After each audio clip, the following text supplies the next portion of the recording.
Okay, I think we're recording. So we'll go ahead and start. I've got the slideshow here ready to go. And for anybody who's watching the recording, we're going to be going kind of out of order because our speaker is in another time zone and didn't realize that we're an hour ahead of him. So anyways, welcome everybody. I hope everybody's doing well, and we finally have some nice weather out, warm. So and I hope everybody's been able to get out and do some shooting or whatever it is you like to do. Let's go ahead and get the slideshow started because we can talk about club business even before Jim makes it on. Let's see.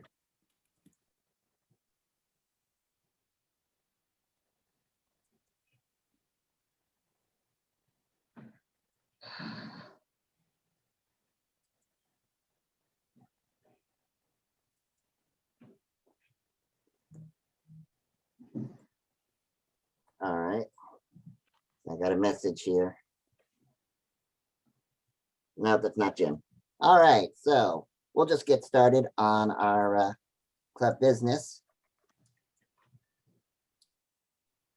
So we're gonna do our regular business, talk about events. We'll either do our photo challenge and then have Jim speak, or Jim speak and then do the photo challenge, whoever it turns out to be. But first, of course, I mentioned we had a couple of new members sign up this week to become paid members. If you'd like to become a paid member, just go to northgeorgiaphotographyclub.com. You can see, I'm not going to go over it, but you can see all the benefits, lots of extra benefits if you're a paid member. If you decide not to be a paid member, you can still come to the meeting, still go on most trips, but you get a lot more benefits with a paid membership.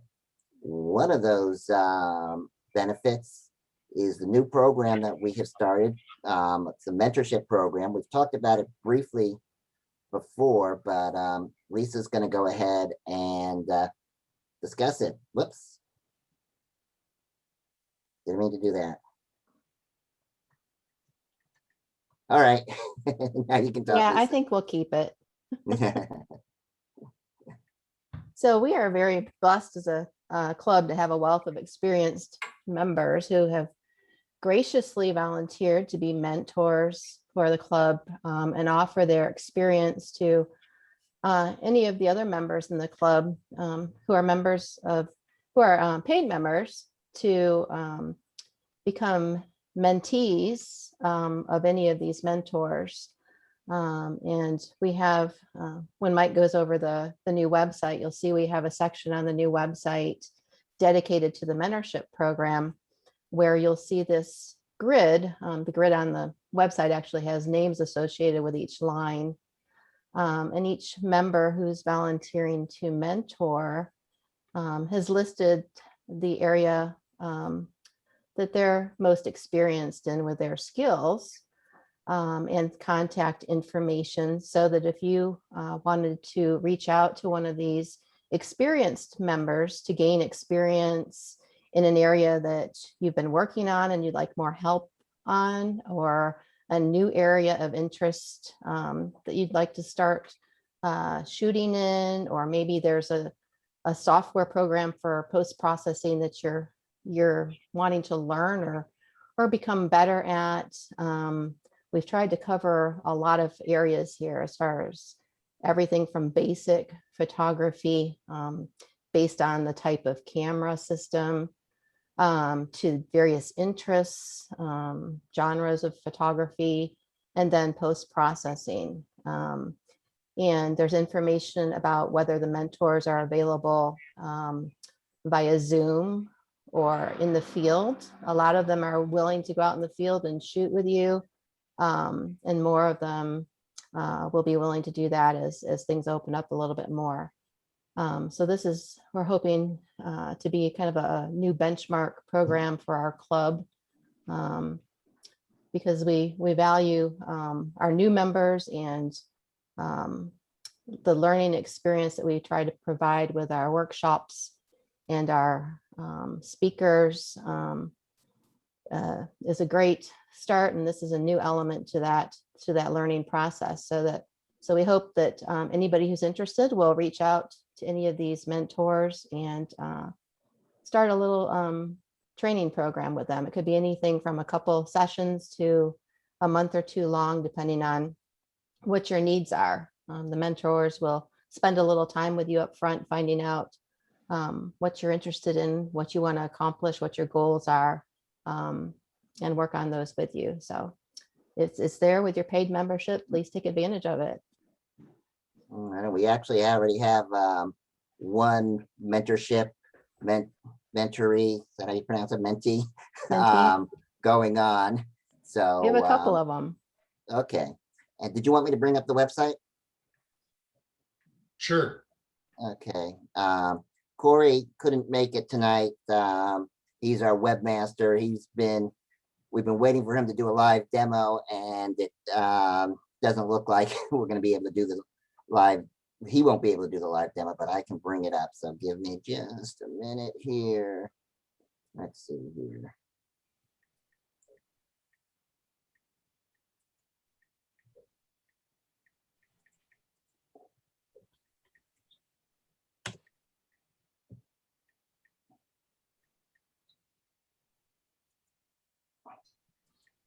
All right.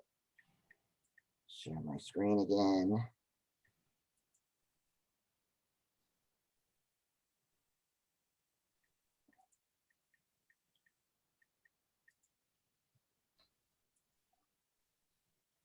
All right, can you see my screen? Yes. Yep. Okay, so this is our website, northgeorgiaphotographyclub.com. We have a rotating pictures from the winners of previous monthly challenges. We have a link to our Facebook page, our YouTube page. We have a specific email address for feedback or questions. Let's see, so we have our different tabs up here.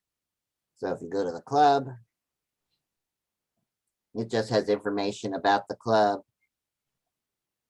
club governance.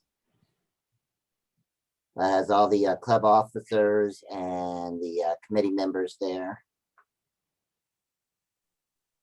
Club activities. That kind of talks a little bit about workshops and events, and we do have an events calendar. I think I need to send some stuff to Corey so we can get it updated, but we have an events calendar. Club resources. This is something we want to build, but for example, Barry Smith, as most of you know, we recommend him for all of your camera repairs. David Akubian, he's a member, and he's actually going to be speaking to us in July. And you know, he does a lot of workshops and posts a lot of informational things online. And let's see here, we got another repair center on here. So that's something that if you'd like to be listed on the resources page, email that feedback address and we can get that set up. Let's see, the events page should just be the calendar. Yeah. And then we have the members page. So we have membership, which is the information about all the benefits of paid membership and links to pay your annual dues if you want to do that. Then we have a member spotlight page. So on this page, we have a little bit about several of the members. Most of these are our mentors, but if you want to be included on this page, again, just email that feedback address and you know, we can make that happen. Monthly challenges. If you're ever wondering what the next month's theme is, just go to this page and you can see all the monthly challenges here. We've got the rules. We've got the historical winners of the year. We have a winners gallery. So like if you wanted to see who won in January, you can click on that. But if you want to enter you have to actually use this link since only paid members can enter. You have to log in. We do have a couple of password protected pages that are for paid members only.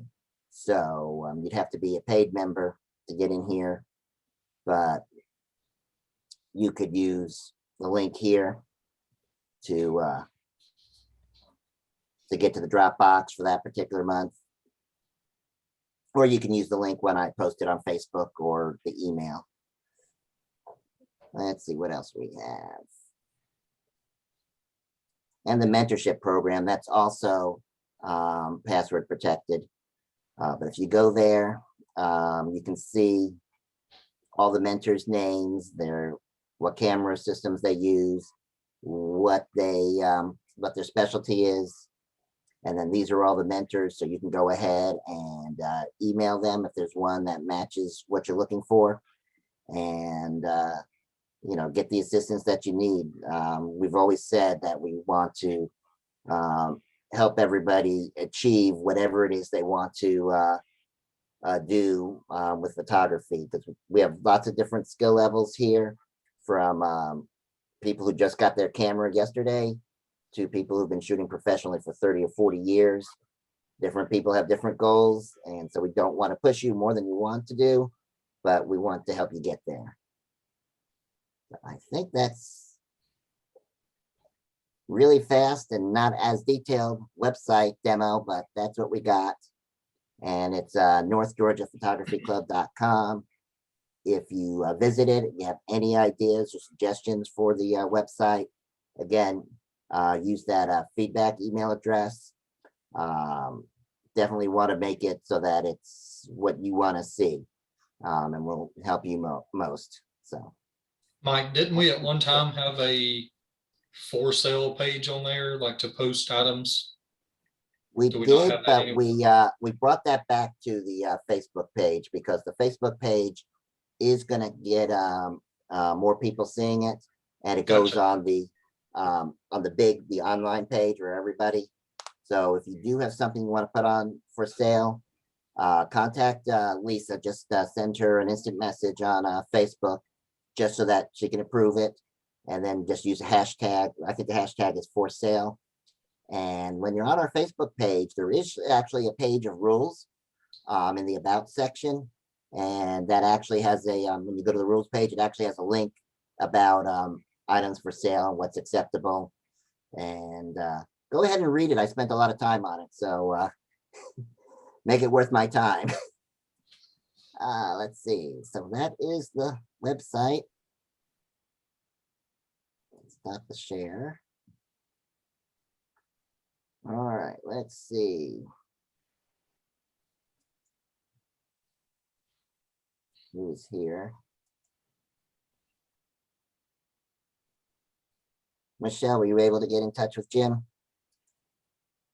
Yeah, I sent 2 emails, one through my email and one through his website, and I haven't heard back. Okay. Well, I don't, he'll be on in about a half hour, so we'll talk about events, and then if we need to, do the challenge first, we will. I see a chat question here about the password for the website. Message me on Facebook after the meeting. I'll send you the password. The person who asked is a paid member.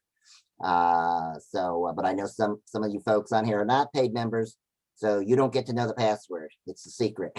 But when new people join the group, I send them the password for the website. So let me get the slideshow back on.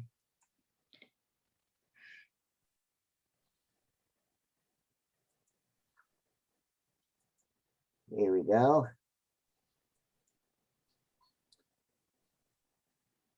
I'm going to go slightly out of order. I'm going to talk about workshops first before we let Dick talk, because Timmy, who arranges our workshops and has been doing a great job getting us a lot of workshops. She couldn't make it tonight. She's a teacher and they have graduation tonight, so she had to go with that.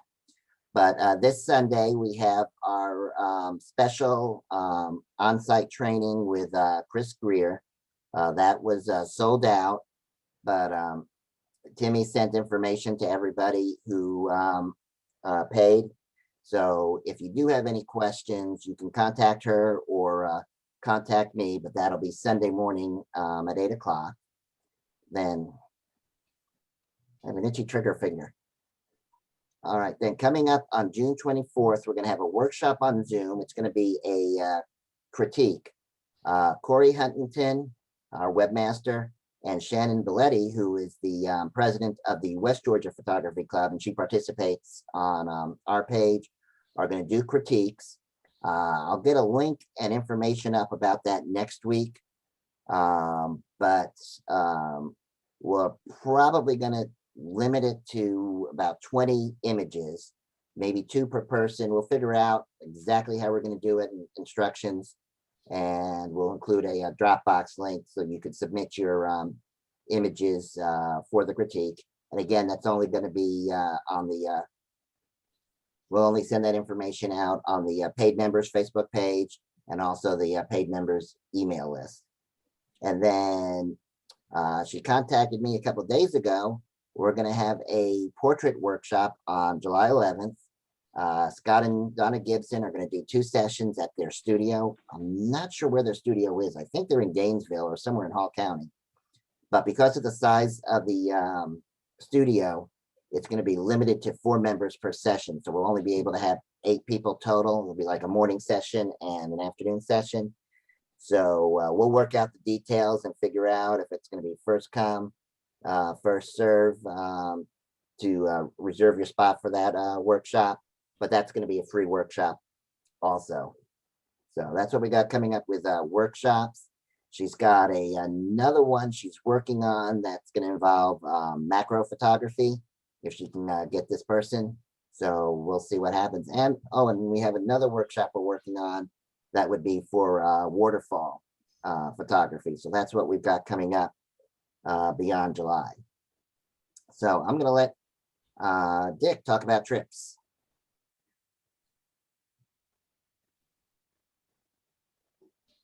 Helpful if, come on there.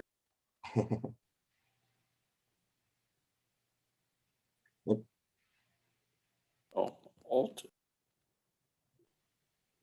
You keep muting yourself. There we go. I'm unmuted. That better. So the Helen to Atlantic Balloon Race is June 3rd.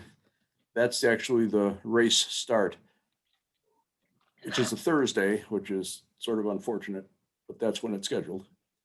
There are other balloon liftoffs, not the race, but balloon liftoffs, if you're interested, on Friday morning and Saturday morning also. Same place, same time, 7 a.m. I believe, but I can't swear to it, that there are also some balloon events in the evening each day at 6 p.m.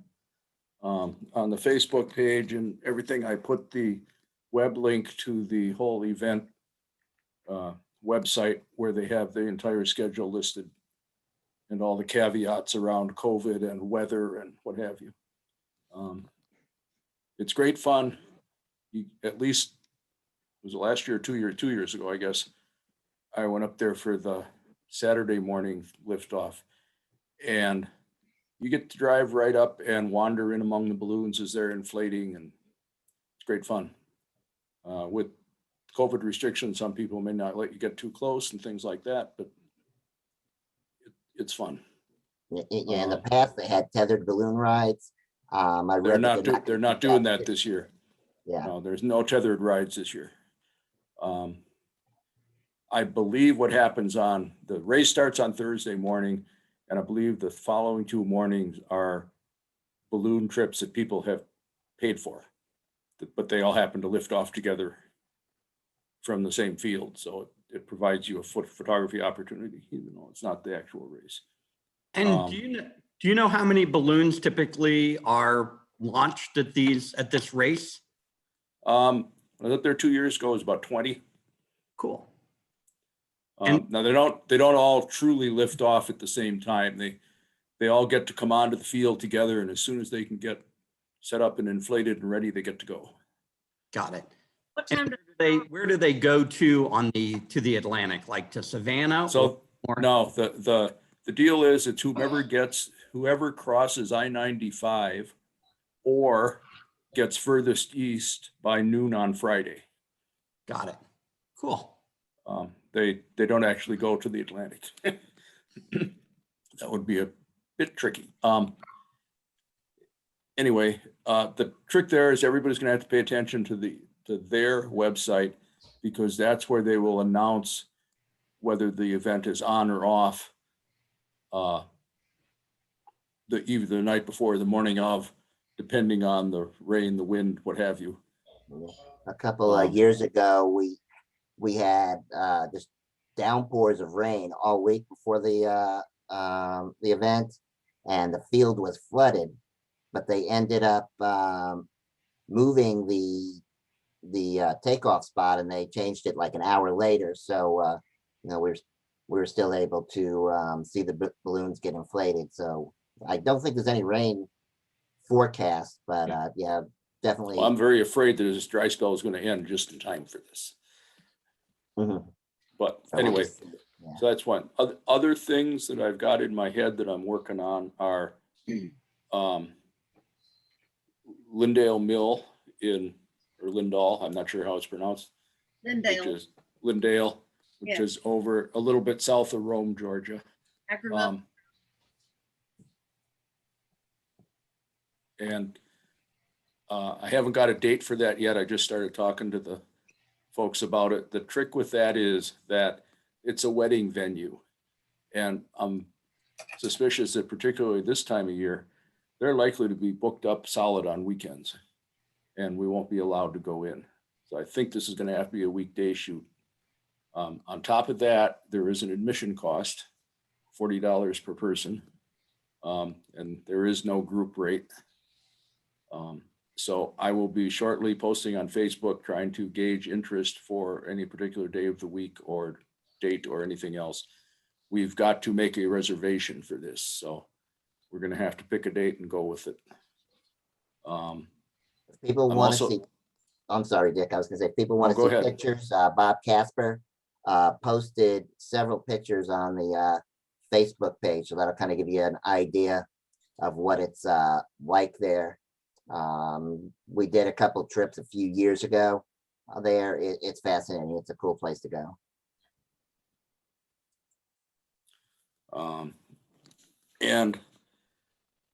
So that's that. I'm also working on, I've got to get a hold of the people at Sweetwater Creek State Park and see if I can get us behind the chain link fence at the mill there. That would be awesome. I know I have been at an event with the GNPA group several years ago where they did they unlocked the chain link fence around the thing and let us go in.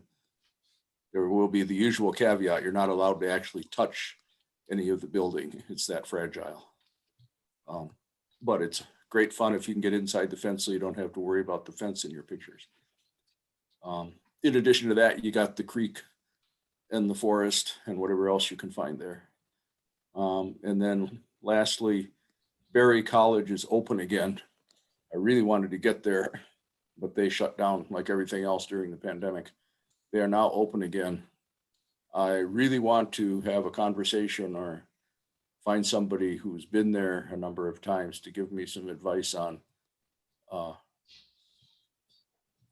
where to be at various times of day for the best sorts of light and angles.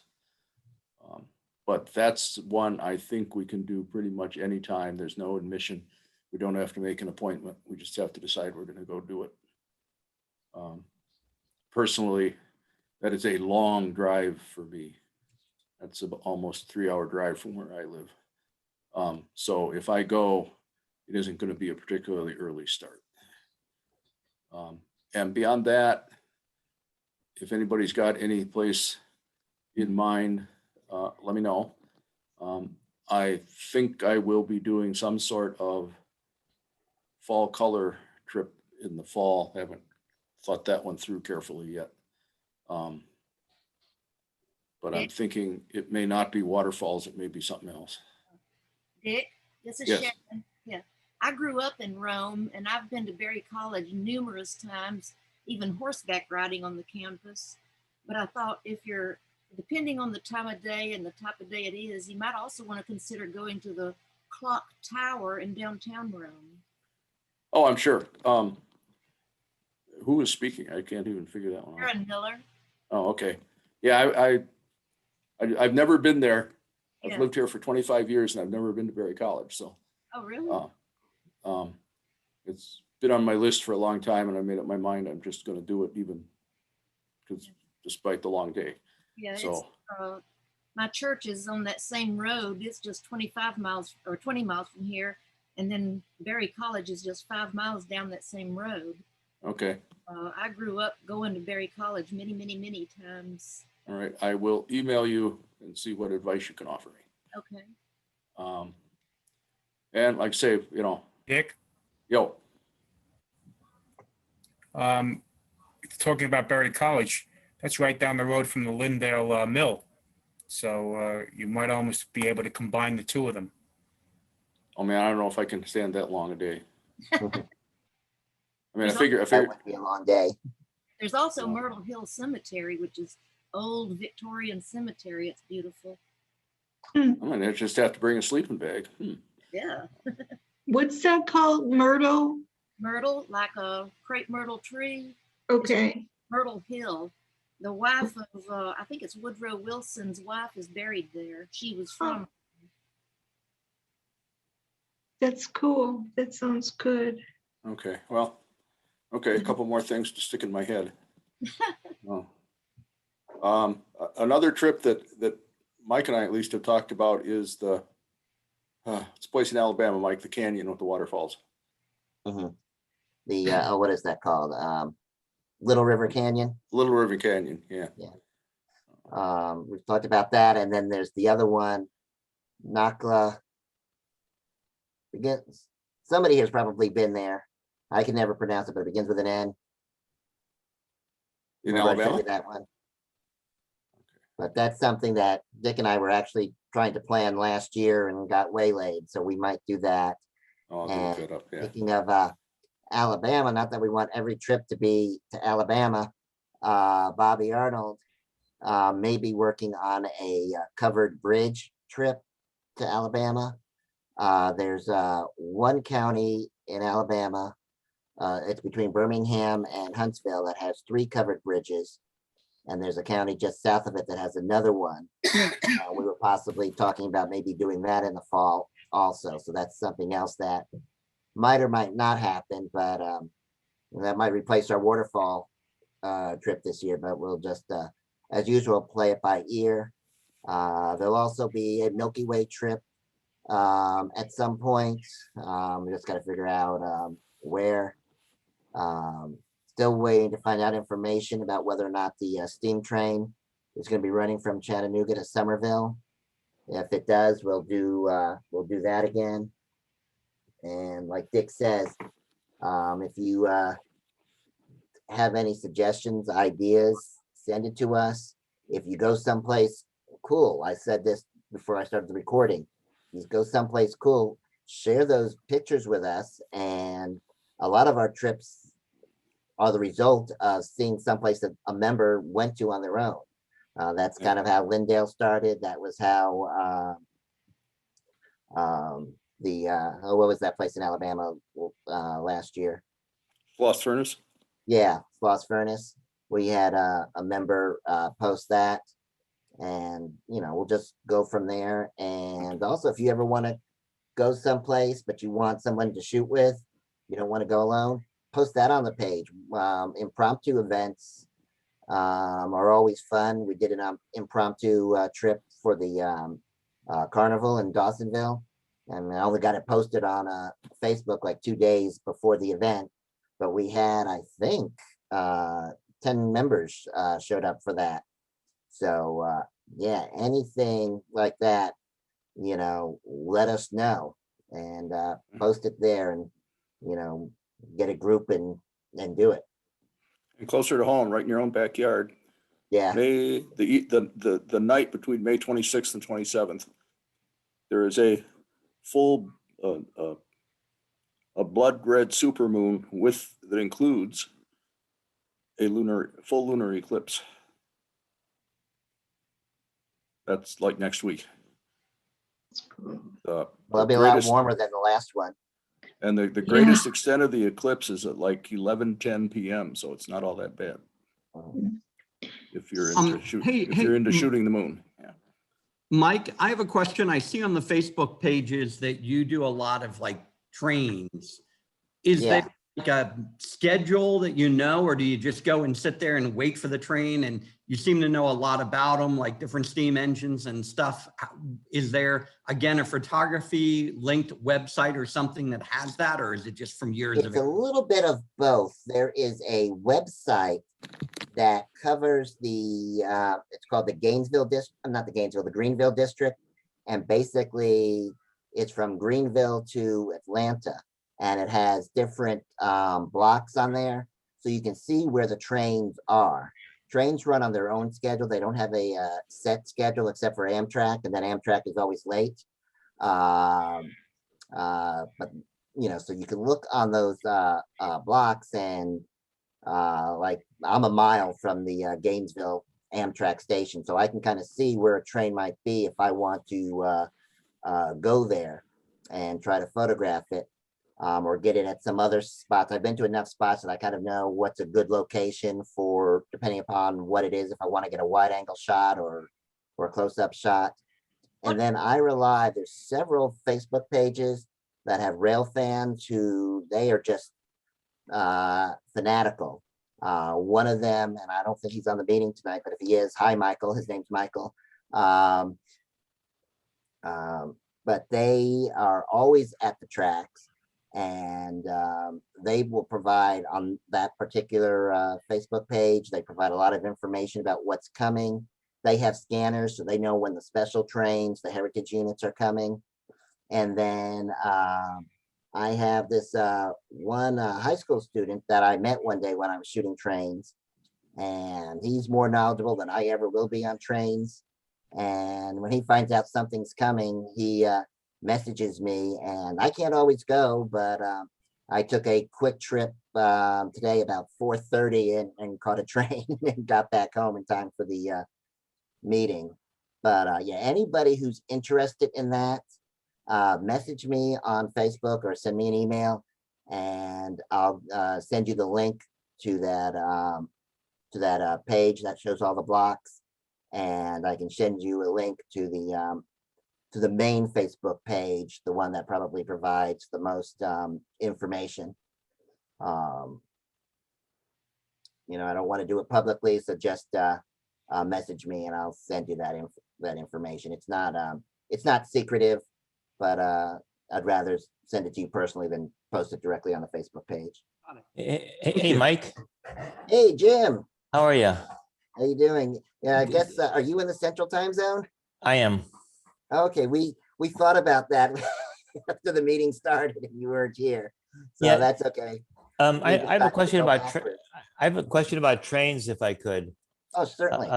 Coincidentally, today I was looking online for there's quite a few abandoned trains, you know, rusting locomotives sitting around in various parts of the country from Virginia to Washington State. And I've seen a lot of these pictures online, but they never tell you where they are, and it drives me insane. Mhm. Is there a resource where I can find where some of this stuff is? I don't know of one. I mean, you could probably, well, I don't know. There might be someone on those Facebook pages I was just talking about that might know. Okay. You know, so you could message me or email me afterwards, and I'll send you the link and just see. But that would definitely be cool. We have one member in our club. He's not here tonight, but Bob Kelly, he's the one who taught us all about steam trains, and he kind of got me interested in chasing the trains. And he goes to Cass, West Virginia every year. They have a big train event there. Okay. He may know about some of these sites.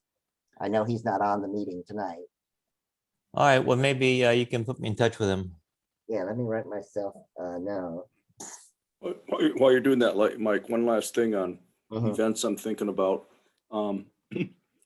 There is a brand new national park up in Virginia, which I'm personally want to go see. That might be a bit too far for the club, but I'll think about it. The other thing is I'm thinking about overnight trips, possibly to Providence Canyon and or Okefenokee. I will get busy on Facebook again and see if we can get something organized. Yeah, I And know. with We've that, talked about back the to you. Okefenokee thing for a while. That would be great if we can get that set up. Yeah. Yeah, we almost had that going, but then the crazy virus kind of shut it Yeah. down. A lot of Um, stuff we were gonna do has gotten delayed by a year. I had one of the mills that we actually did when we did the grist mill trip about 3 or 4 years ago. Loudermilk Mill. I know the owner there, and I had spoke to her, and she was gonna let the club come there for a shoot and also give us an actual tour inside the mill. So it's not just outside pictures. But of course, that was No, we should. about 3 weeks before everything shut down, and I haven't contacted her about doing that again. But I think that would be something that folks might like. So we may try to set that up either this year or as an event next year. just one more thing. Paul Daniels, he's probably having that that overpass shoot tomorrow around Yeah. sunset. I haven't been on Facebook. I don't know if it was posted or not, but I'm It was. gonna try to go. So if Okay, yeah, anybody wants to join me. Yeah, I posted it. I just copied his post from the Atlanta Photography Group, posted it on both of our Facebook pages. He said that our club members are always welcome to join them on any of their shoots. Michelle and I were at the sunrise shoot in, was it February or March? Can't remember. Um, Yeah. Whatever it was freezing cold. It was really cold. And Corey was there also, and a couple others. Susan Fine was there, I think. So, this one is, I forgot where it's at, but it's some overpass over 400, and you can get the MARTA trains and a view of Buckhead. I'm going to try to go to that, but I don't know that if I'll be able to, because I got a couple of car shows tomorrow. Yeah. So those darn car shows. But anyway, we'll see. So anything else about trips? Oh, I think we'll let it go with that. Okay, Like I say, I'll get busy on Facebook and start flooding it with ideas. all right. Well, then what we'll go ahead and do is we did a good job of stretching our club business, but Jim Zuckerman is here with us now. So we'll go ahead and let him do his presentation, and then we'll do our challenge after the presentation. I do have a little bio of Jim's just to kind of let you know who he is. Jim left his medical studies in 1970 to pursue his love of photography and turn it into a career. He specializes in wildlife, nature, and travel photography, macro work, photo microscopy, and digital effects. He's a contributing editor to Photographic Magazine for 35 years, the author of 26 books on photography. His images, articles, and photo features have been published in scores of books and magazines. And he also leads photo tours all over the world to many exotic locations, including Indonesia, Patagonia, Iceland, China, Uzbekistan, Kenya, Sri Lanka, Russia, and Italy. So let me go ahead and unshare my screen. And Jim, you should be able to share your screen. Yes. 1 second. Share screen.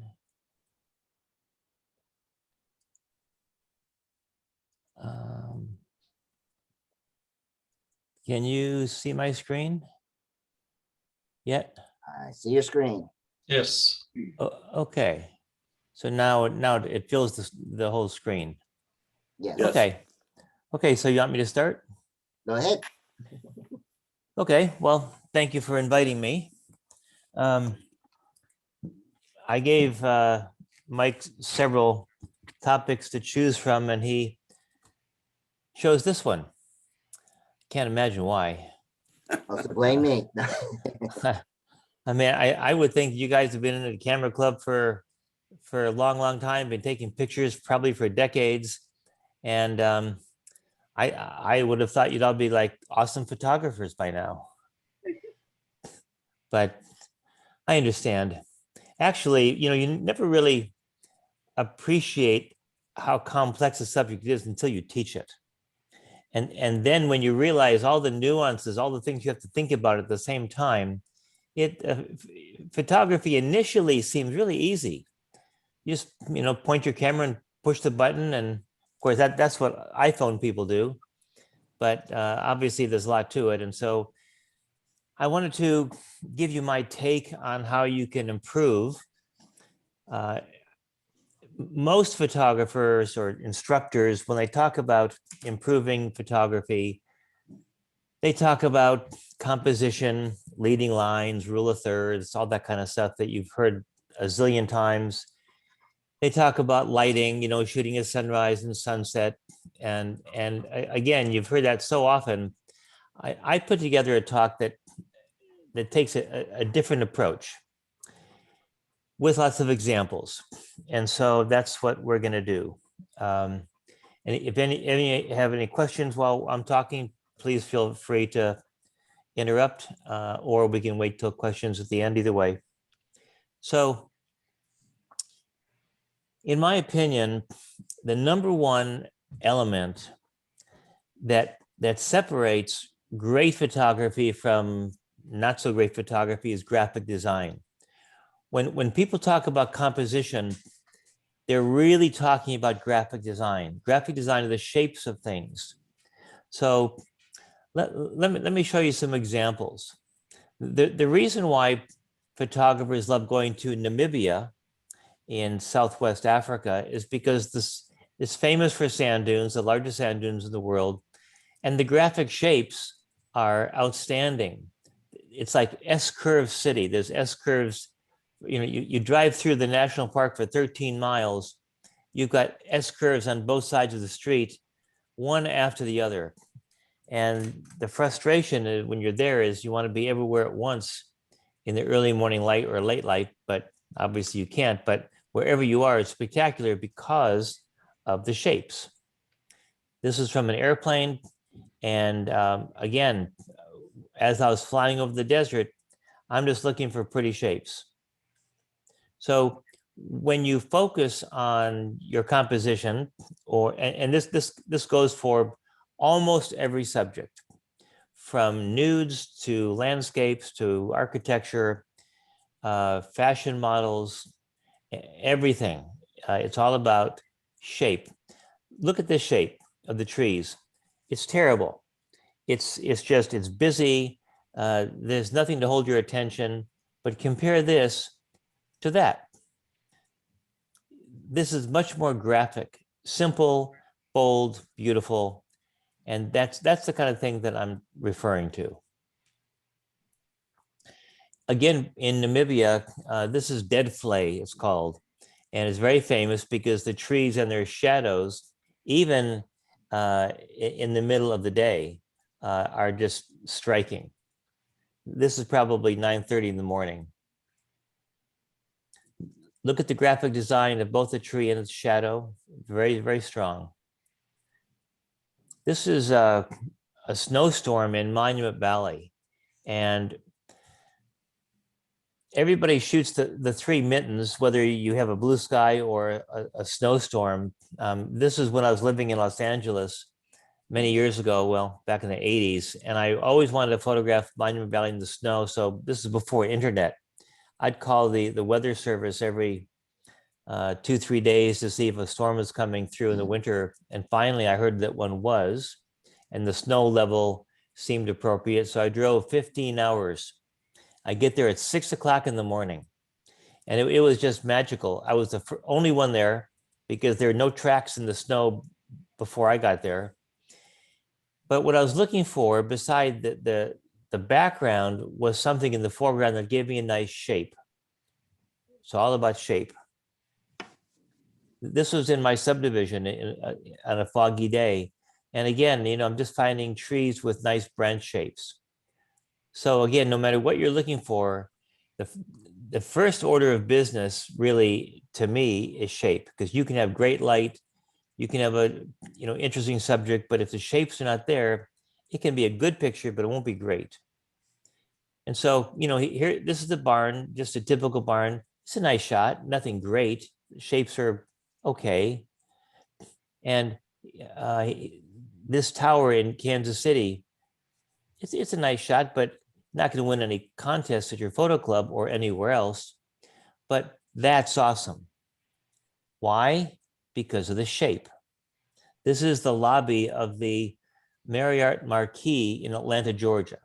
You guys probably know it, but it's breathtaking. And if you ever find yourself there, it's just magnificent to photograph.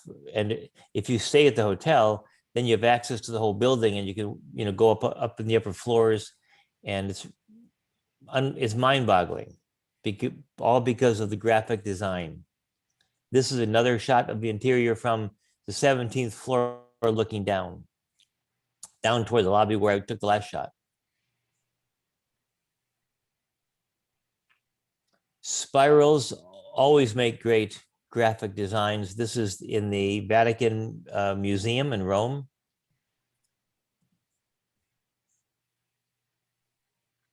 Remarkable shape of a mosque in Istanbul. I'm laying on the floor with a fisheye lens looking straight up.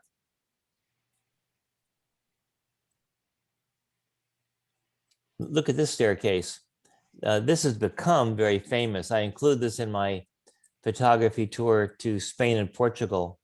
This is in Portugal, in the city Porto, Porto, and it's in a bookstore of all places. It's just unbelievable. This is a 14 millimeter to include all that incredible those graphic lines in the picture. Look at the difference between this egret and flight. Look at the wings. Obviously, the right-hand wing is just expanding, and the moment the shutter went off, it got a nice picture, nice lighting, bird in flight, nice blue background, but the shape is not there. The wing is just, it looks distorted. A moment later, you have the full extension, and this is obviously better because of the shape.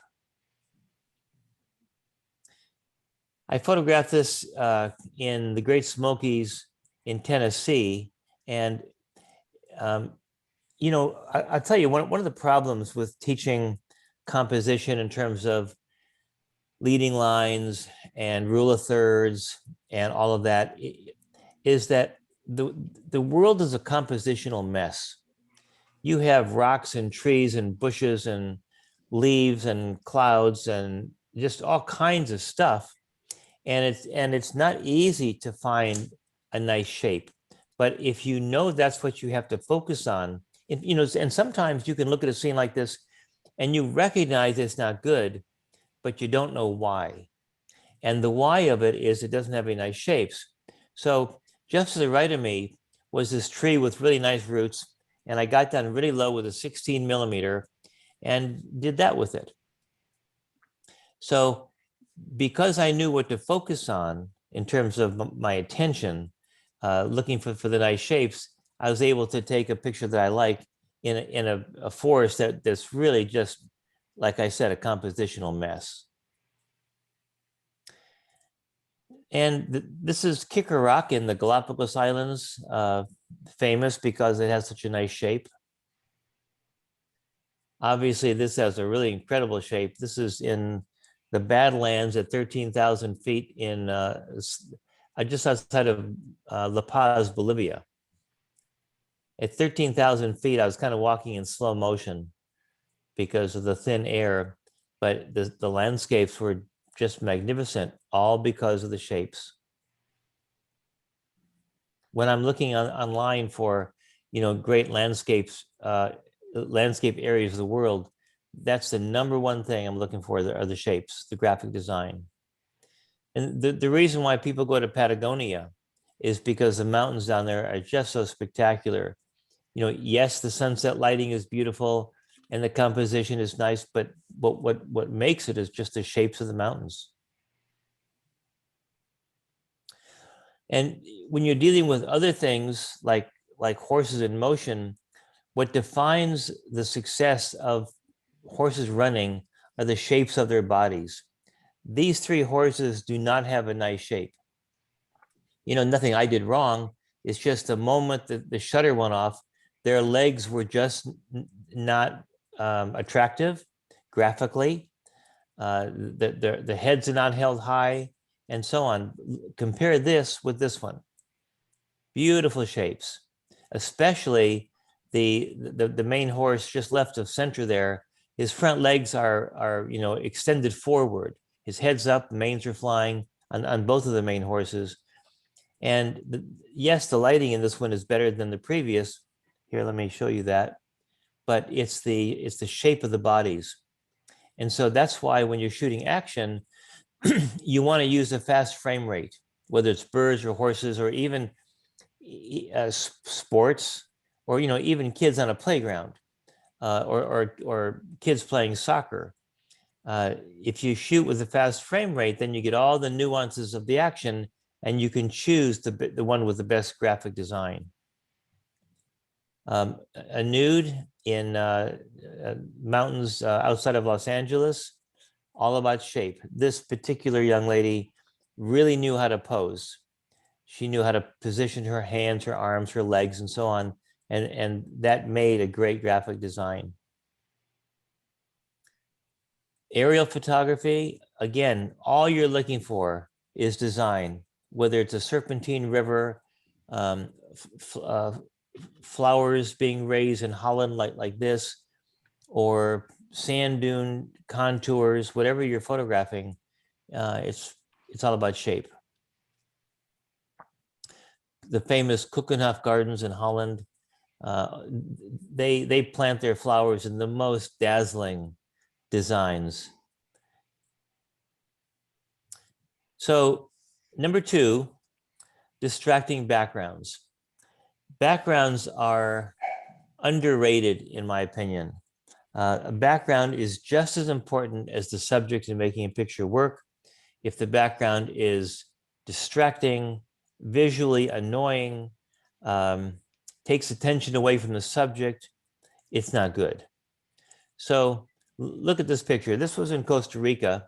These are wild macaws, and they were having just all kinds of activity up there in the tree, bickering, just walking all over the branches. And I really liked the picture of the birds, but the background is about as bad as it gets. You've got the sky showing through there, all that the patchy white. You've got branches everywhere.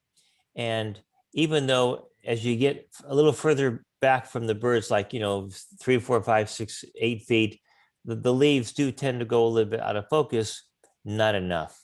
So compare this one to that one. All the difference in the world.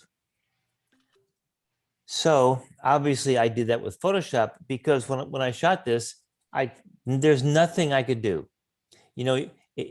I took this with a 500 millimeter lens, but even if it would have been a 10,000 millimeter lens with ultra shallow depth of field, the birds are right in those leaves. You just can't make them out of focus enough.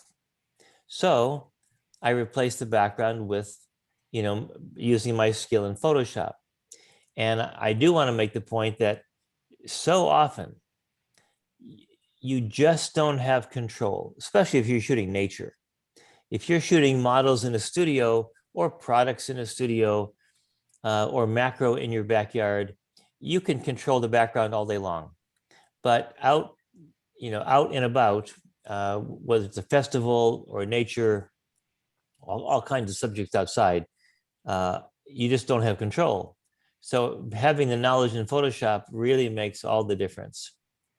So this is a chattering lorry I photographed in an aviary in a bird park in Indonesia. When I do an Indonesia photo tour, I take my groups there because they have really exotic birds, really beautiful. Some of them are out roaming around. Some are in the aviary, and they can fly. This one is perched on some rebar at a feeder. Obviously, the rebar is terrible. You don't want to see the feeder there, and the background here too. Yeah, it's jungle foliage and it's a bit out of focus, but I'm sorry, that background is terrible. So look at the difference. All the difference in the world. So I do a workshop, except last January because of the lockdown in Canada. This is in Canada, and it's a snowy owl.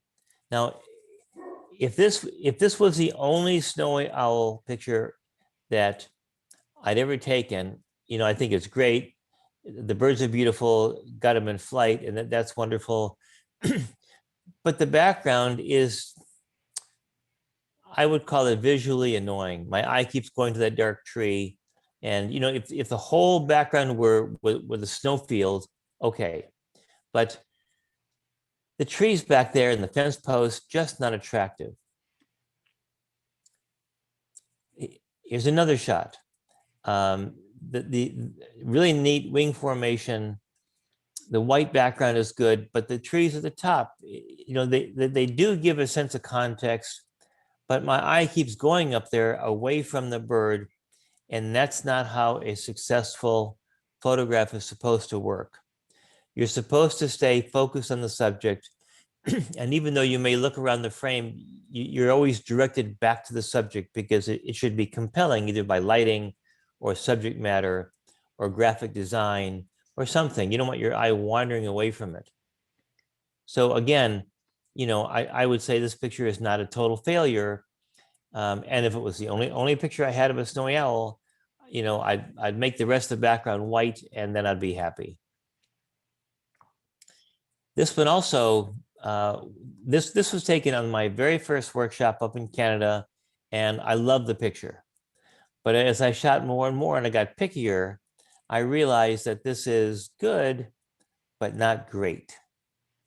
So here you have a beautiful wing formation, and it's white on white. And I love this. It's one of my favorite snowy owl pictures. But let me show you another approach. What about this one? So to get this photographically in one shot is impossible. Absolutely impossible, because if the bird is going to be that close to the camera, and obviously this is not a wide angle, because if it were a wide angle, 24 millimeters, 16, the bird is not going to be that big in the frame unless I cropped it, which then would be more like a telephoto, or if the bird flew past me, 24 inches from the camera with a wide angle, but that's not going to happen. So I shot the bird with 100 to 400. And the background, because I was using a telephoto lens, was out of focus. So once the bird passed, I took a picture of the background, and it's sharp, and then I put them together. You have, in this case, in essence, two subjects. I've been doing this more and more, and I really love it. I was inspired initially a few years ago by looking at the paintings of John J. Audubon, the guy who the Audubon Society was named after. He painted in the mostly in the early and middle 1800s. And he would paint the bird close to the viewer, and then he painted landscape. And of course, none of his landscapes are, abstract or blurred, photographically blurred. They're all what we would say is sharp or defined. So I thought, wow, that's really what you see, because an out of focus background is artificial. It's a man-made construct. If you were standing there, if the bird flew right past you, the background would be sharp, the bird would be sharp, and that's what you'd see. So more and more I'm doing that now, and I think it's pretty cool. Out of focus backgrounds have their place, and lots of times I've photographed birds and other subjects with out of focus backgrounds. I like the shots, but when you give a sense of place and everything is sharp, it just makes it the background an integral part of the photograph. Look at this one. This is an agami heron. I do a tour to the Pantanal in Brazil. It's one of my favorite tours that I do, because we photograph jaguars in the wild. It's the only place really you can do that. And they're just beautiful cats. But they also have a ton of exotic birds like this agami heron. And the original background, just like those macaws that I showed you before, the heron was right into a tree. The background was too defined and busy and messy. And I love the shot of the bird, but I didn't like the background. So I removed the bird from the background, put it on a new perch, and used a shot from the shore of the river where I shot the heron. And now you have, again, in essence, two subjects. The background is one and the bird is the other, and both are sharp. Compare this one to the next one. This is a gray heron, or sorry, a blue heron that I photographed in the Pantanal.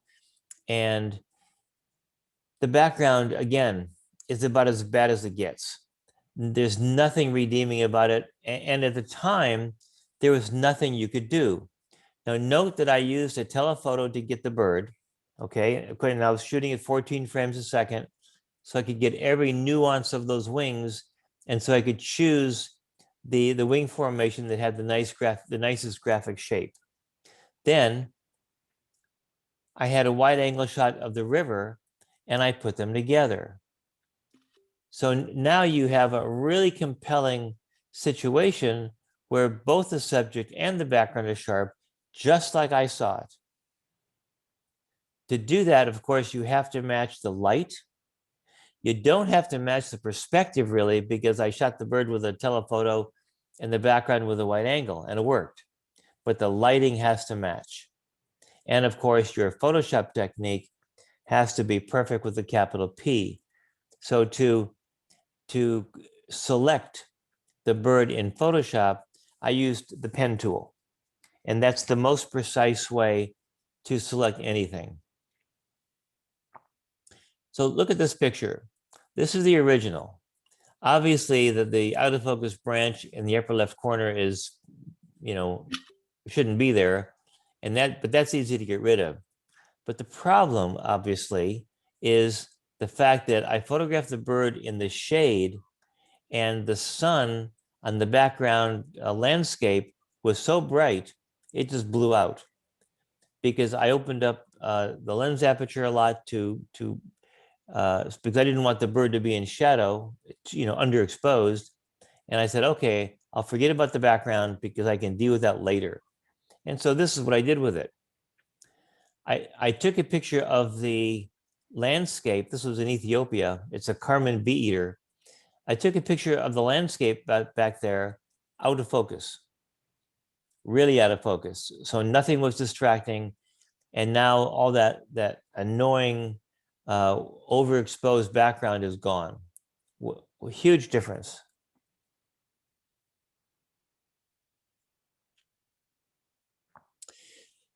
In terms of backgrounds, this is something else that you have to watch. Of course, there's exceptions. There's always exceptions in art. and certainly in photography. But generally, you do not want to photograph a subject in the shade with a sunny background. The background is too light, it eclipses the subject, it pulls your eye away from the subject, and it's not good. So if your subject is in the shade, and you can never go wrong with shaded subjects because diffused light is beautiful. If the subject is shaded, the background has to be shaded as well. Macro shot of lilies in Switzerland. They were in the shade. The sun was hitting the greenery in the background. It's a bad situation. Picture is not successful. When you have lines in the background that are not part of the subject, graphic lines, they're almost always distracting. This was Carnival in Venice. I do a workshop there every year, and the model is posing against this house on Burano Island, and it was just terrible. All those lines just pull your eye away from the subject. Same thing here with that branch. That branch is graphic, and it's not part of the subject. Therefore, it should be avoided or replaced. Look at this picture. There's one little thing wrong with it. Over her shoulder, she was standing in the doorway of her home. This is in a tribal area in India. India has a number of very interesting tribal people living there. They have their own language and their own customs. And you can see here, face tattooing was part of their custom. And so she was standing in the doorway, allowing me to photograph her. But after I took this picture, I realized that there was a doorway in the far part of the house that led to the outside, and that little bit of white is terribly distracting. So I just moved to my left just a little bit and solved the problem. What's wrong with the background in this picture? That horizontal shadow under the rock ledge is distracting. You know, does it ruin the picture? No, it doesn't. It's still a really cute picture. I grabbed this with my medium format film camera back in 1983, my first trip to China. And, you know, I've always loved the shot. Of course, and I took this picture before we had Photoshop. And one of the first things I did when I got Photoshop was to eliminate that line. And now that's way better. So again, my rule is if you have a graphic line that's bold and prominent behind a subject, and it's not part of the subject, it's almost always going to be distracting. So what do you do in a situation like this? This was, of all things, the Christmas parade in Puerto Rico. It's kind of a strange Christmas parade, but Puerto Rican style, it works for them. And the background, you know, had other tourists and other parade participants, and you got the street and a pole back there, all kinds of nonsense. It's a really cool subject, but the background is horrible. So what do you do in a situation like this? Obviously, at the time of shooting, there's nothing you can do. But let me show you some options you have. Once you make a selection, and I submit to you that it did take a while to make a selection with the pen tool, because it had to be precise if you want, you know, the result to look good. So with the pen tool, I went around all of those spike things, and you know, it didn't take that long, maybe 20, 25 minutes. So that's not the end of the world. So once I had the selection, then I could do to the background whatever I wanted.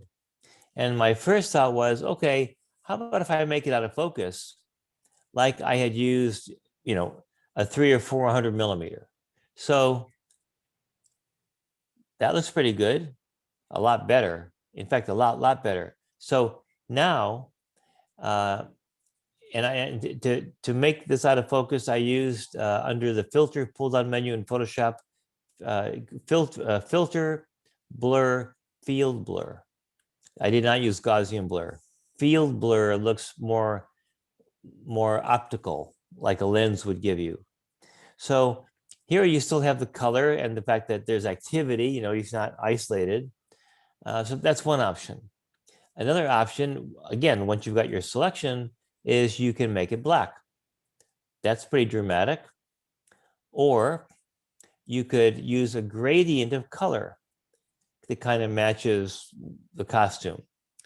Or you could take another picture of the festival, let's say a blurred shot. These were dancers, and my shutter speed was 1/8 of a second.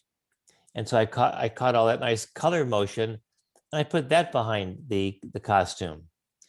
So you have all those options if you recognize that the background is bad. And if you recognize it at the time of shooting, you can then say, okay, what other elements can I photograph that I could use that would, make it work? So another aspect of improving your photography is to use what I call the classic landscape technique. I learned this from the great landscape photographer, David Munch, who was so famous in the 60s, 70s, 80s, 90s with his 4x5 film landscapes. In my opinion, he was the first and best color landscape photographer of all. And he taught me how to use a combination of a wide angle lens, a small lens aperture, and a very close proximity to the foreground. So this is Havasu Falls in Arizona. So you see the rocks in the foreground. I'm using them as my dominant foreground. It gives you a sense of depth. Notice everything is sharp. In landscape work, I cannot think of an exception where you'd want any part of the picture to be not sharp. Other instructors may disagree, but that's how I see it. So what David taught me was to do things like this. You'd place the wide angle lens very close to the foreground. And when I say very close, I mean anywhere from 3 to 6 feet. Could be 2 feet if you have a super wide angle lens, but generally 3 to 6 feet. And you use usually f32. And I know that many of you know that f32 is not as sharp as f8. You could do focus stacking if you want to take the time to do that. But if you're not going to do focus stacking like at f8, then use f32, a wide angle lens, and place the camera 3 to 6 feet to the immediate foreground. And in terms of where you focus to get maximum depth of field, you can use the formula for the hyperfocal distance, or if you want to make it really easy to calculate, because it turns out to be almost identically the same thing, you take the focal length of your lens, like 24 millimeter, and divide that by 3. And that gives you 8. So that's where you focus in feet from the camera, 8 feet. So if you're using, let's say, a 14 millimeter divided by 3, it's almost 5. And so you'd focus about 5 feet into the 5 feet from the lens. And when you use f32 and that little focus formula, that will give you the most depth of field that you can have, notwithstanding focus stacking, given the lens and the composition. So this is the same idea, but I'm not really close to the tree, like 3 or 4 feet. Here I was probably maybe 7 feet. But it's still a dominant element in the foreground. In fact, this technique makes the elements in the foreground disproportionately large compared to the background. But you can use it with all kinds of subjects, not just landscapes. Here, yes, this is Patagonia again. I did the same thing. I have a dominant foreground, small aperture, wide angle lens. Here, I just did it with a little painted wrought iron bicycle that I have in my front yard. And I use the same thing here. This is in the Giraffe Manor. It's about a half hour outside of Nairobi, and you get these incredible pictures because they've been feeding giraffes for decades, like since the 30s. And the giraffes come by, stick their heads in the windows. This is not Photoshop. The giraffes stick their heads in the windows, and they hope to get lucky. And they feed them corn pellets. And I actually had a couple of giraffes eat out of my hands, and it was a pretty cool experience. But I used a 16 millimeter, used a chair as my dominant foreground, small aperture, and that's the formula. This is the Natural History Museum in London. No tripods were allowed, so I rested my camera on the railing. It actually looks too wide to do that, but I use a 14 millimeter, and so that gives you a weird distortion of this, but the camera is being rested on the railing. F32, and I focused, because it's a 14 millimeter, about 5 feet into the picture, and that gave me the complete depth of field and a very unique perspective. So this classic landscape technique can be used, as I said, for all kinds of things.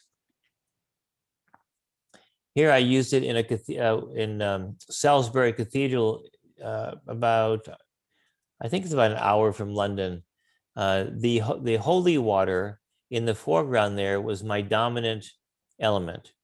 Again, a 14 millimeter, and my camera was, gosh, maybe 18 inches from the pool of the water.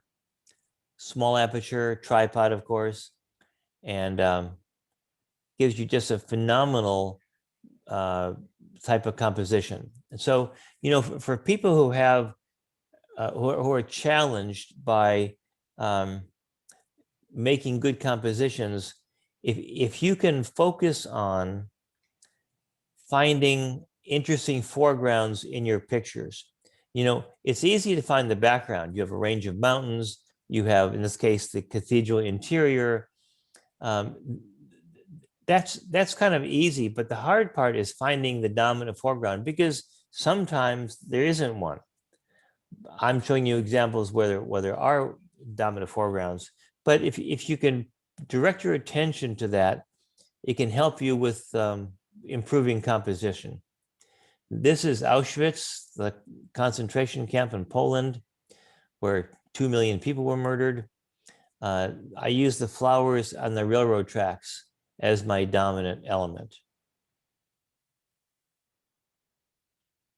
Antarctica, the glacial ice is my dominant foreground.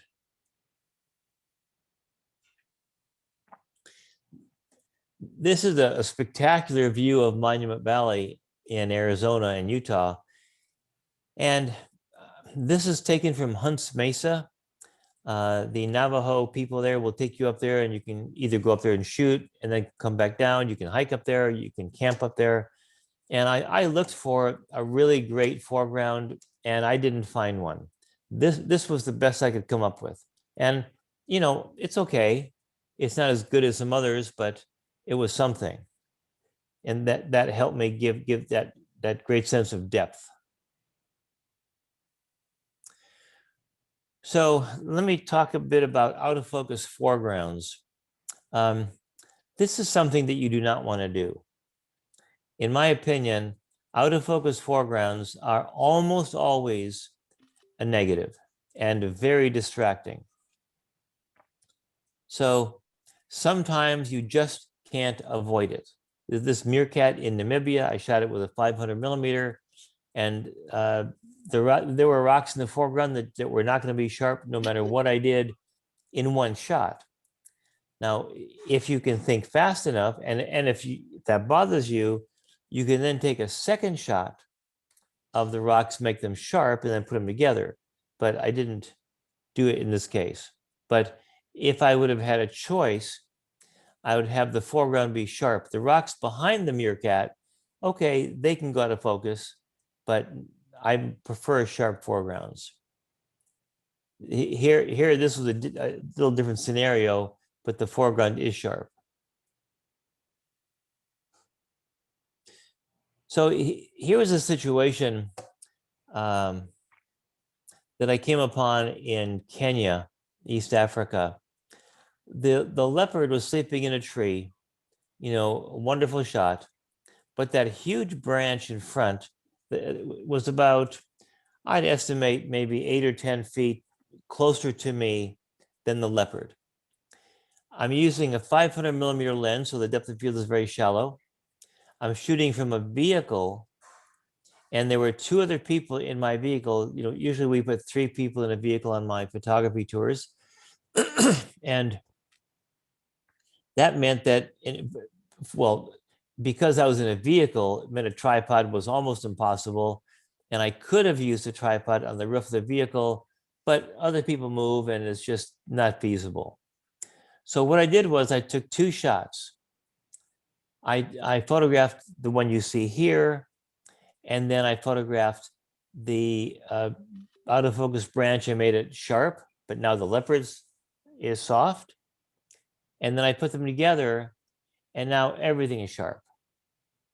So look at this, and you may look at that out of focus branch and go, that doesn't bother me, and okay, that's fine, but it bothers me a lot, and so I fixed it.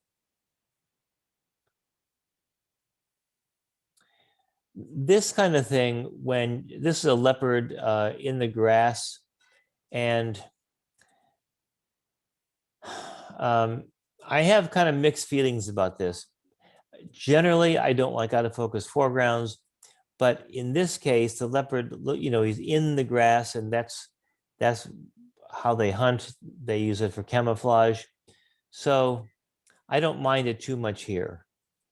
Like I said, in art, there's often exceptions. The only time out of focus foregrounds to me can work is when they're so out of focus, they give you just a haze of color. In this case, it works really well. All that color, it doesn't have any definition, but it kind of frames the tulip. And to get this degree of out of focusness, I used a 400 millimeter on the flower. I placed other flowers very close to my camera lens, like 2-3 inches away. Those are the ones that are so out of focus. And I used a large lens aperture. So I had to put all of that kind of the combination to give me this extreme out of focus look. Large aperture, 400 millimeter, and other tulips were so close to my camera lens, they just blurred out. Here's another example, out of focus foreground working because it's just a haze of color. And here's something that, in my opinion, you don't ever want to do. When you have 2 subjects, could be 2 flowers, in this case, 2 lions, 2 people, you don't ever want to have one sharp and one not.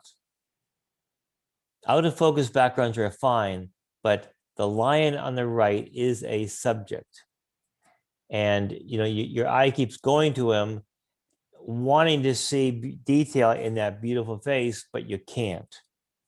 So when I look at this, it's like, if I look at it long enough, that would drive me to drinking. And including the sun is a really good technique in all kinds of situations. It's a dynamic element. When you use a telephoto lens, this was a 700 millimeter, the 500 plus the 1.4 converter, the sun is huge. When you use a wide angle lens, the sun is very small, and a wide angle in combination with a small lens aperture gives you a starburst. I like to photograph things up against the sun, give me silhouette. And in terms of exposure, when we shot film, I would explain how to expose for the sun in a very different way. But now it's so easy.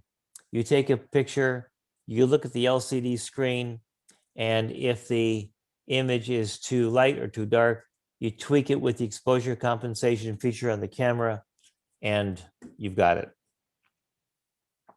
There's a cemetery in Vermont. I put the sun just peeking over the headstone there. And I included the sun at the Taj Mahal a number of years ago. This was with film. Shooting an elk. This is in the geothermal area in Yellowstone. And sometimes you get these very unattractive bits of lens flare. Lens flare when it streaks is okay, but these very strange hexagonal and oblong shapes are usually undesirable. So I encourage you to use content aware in Photoshop, and you can just take them out. Much, much better. Again, long lens making the sun, relatively large. See, by contrast with the wide angle, how small it is. The sun affects the meter much more when it's large, of course, and much more when it's in the center. No matter what metering mode you're using, the information the camera is taking from the scene that you're photographing, it takes most of its information from the center. And if the sun is in the center, then your subject is going to be, a very dark silhouette. If the sun is at the bottom of the frame, or let's say the lower right-hand corner or upper left-hand corner, then, especially with a wide angle, the sun actually has very little effect on the meter reading. So soft and diffuse light is the other, besides sunrise and sunset, my favorite type of light for outdoor photography. Portraits, festivals, animals, flowers, macro. You can never go wrong with diffuse light. My Great Pyrenees. Portraits, the best lighting for portraits outdoor is shade. Notice, as I said very early in the program, that the background is also shaded. Okay, it's an overcast day, then you're home free in terms of lighting. Mike, you mentioned a car show before the meeting started. I have been to many classic car shows. I just love photographing these things. This is a 1932 Bucciali. Only 5 made in the world, and I asked the guy how much he would be willing to sell his car for. This was, I don't know, maybe 6-7 years ago. He said 3.5 million. I said, well, you have two of them, one for me and my wife. He said, no, I just have one. So well, I can't buy it then. But the overcast light, I mean, if you go to a car show and the sun's out, that's the kiss of death. It's just bad. You have to have the overcast light. Flower photography, especially. Direct sun on flowers, again, is the worst. Way too contrasty. So many photographers think, the sun brings out the color in the flowers. Absolutely not. It's the shade and the diffused light that brings out the colors. The lavender fields in France, they're so beautiful in a cloudy sky. Sun comes out, I don't even shoot. So a storm came through and just diffused the light beautifully. I actually shot this. I was standing on the roof of the rented car, so I could look down on the nice, beautiful curved rows of lavender. If you ever get a chance to photograph the lavender in France, it's magnificent. Also, this is in Croatia. It's a national park in Croatia, magnificent national park. Usually when you think of Europe, you don't think they have great nature, but they do. But again, it has to be overcast. When I do my frog and reptile workshop, I do it twice a year in St. Louis. I choose St. Louis because it's the middle of the country, easier for people to get to. And also the two people that supply me with all of the animals, I hire them to bring about 40 species of cool little subjects, dart frogs, geckos, chameleons, all kinds of cool stuff. And I have the participants photograph these things with a ring flash. The ring flash simulates diffused light because the light envelopes the subject, goes all around them. If you use the regular portable flash that sits on top of the camera in the hot shoe, the light's going to go over them and it'll illuminate the dorsal side, but the ventral side, the bottom part, will be in shadow. But the ring flash simulates diffused light, and that's why I like it so much. The only thing I have to do with the ring flash pictures is clone out the reflection of the flash in their eyes. That has to be done. When you have diffused light, so often you've got a white sky. And now there's in fact, I'm gonna have to try it with this picture. I've not tried this picture yet. There's a new sky replacement feature in Photoshop under the edit pull down menu. And it's phenomenal, I'm telling you. It solves a lot of problems that were unsolvable before with hair and stuff like this, and leaves and branches. But that is an issue you have to deal with, white skies. This is an elephant I shot in Kenya, and I've always liked it because the track that the vehicle was on was a bit below the surface of the ground. It was like in a deep rut. And so we were looking up at the elephant, and I love that perspective, but the white sky is just killer. It just kills the picture. So I used a technique that I teach in my online Photoshop training to replace it with a natural looking overcast sky that matches the lighting of the elephant. And look how the clouds meet the grasses.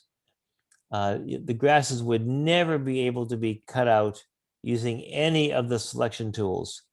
This can only be done with a layer mask and a gradient of the clouds. And if you know Photoshop, you know what I'm talking about. If you don't, it's something that I've used with great success to save pictures. But the overcast light is ideal. And in this case, I took care of the white sky. So that's it. If you are interested, if you don't already receive it, I send out once a month a free e-magazine on photography and Photoshop. It's full of nice pictures, promotes my photography tours, and it has articles on photography and Photoshop and quite a few features, all that I write. So you can access it on the homepage of my website. And like I said, the price is very good. It's free. So any questions? I have a question. Sure, That- Sharon. That waterfall that you said was in Croatia, was that called something like Plitvice? Yes. I don't know how to pronounce it. I Some of those Eastern European languages the words are just tongue twisters. It's here, I will write it for you.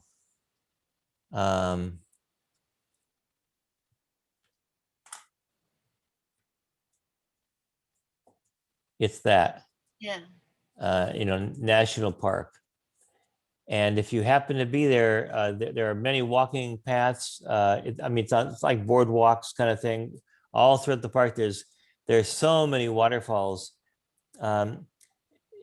Since you asked, let me just take 1 second and show you another of the beautiful. It's like a cliff of just a whole bunch of waterfalls. Let's see. Unfortunately, these things take their sweet time and opening up. Okay, here we go. There's so many waterfalls there.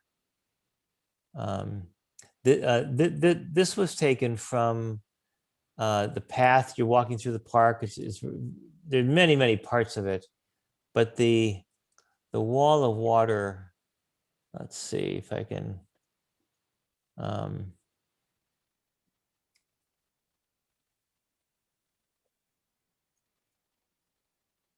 Well, here, I'll try one thing. I'll see if I can open up this line of pictures and see if it's one of them. Oh, there it is. Okay, so this is just part of it. It comes way around to the left also. So it's really, really well worth a visit there if you're there. It's one of the highlights of Croatia. Yeah, you see how this is with a wide angle lens where I use the vegetation as my foreground. So pretty. So, any other questions? Jim, I have a question, and somebody answered it in the chat room for me, but it brought up another question. Do you use Photoshop in Lightroom or just Photoshop? I do not use Lightroom. When I first bought Photoshop, there was no such thing as Lightroom. It hadn't come out yet. So I processed all my raw files in Adobe Camera Raw. And then when Lightroom came out, my friends of mine would say, Jim, you've got to get Lightroom. And I'd say, well, what does it do differently than Adobe Camera Raw? And I'd say, well, it does this. Well, I'd say ACR does that too. And at the end of the conversation, they said, well, you don't need it. So Lightroom, Lightroom can organize your pictures if you like the way they do it. And you can keyword your pictures if you want, but I don't keyword my pictures because I'm not a stock agency. And I categorize all my pictures by subjects. I know where everything is. If I want lions, I know where my lions are. And Lightroom mostly does color, contrast, and exposure. You can do other things too. You can get rid of chromatic aberration and lots of things that Adobe Camera Raw can do. But if you're serious about Photoshop, if you're serious about being creative in Photoshop, compositing, you have to do it in Photoshop. Lightroom is just not enough. You can't composite images in Lightroom. So like if you want to do like here's one of the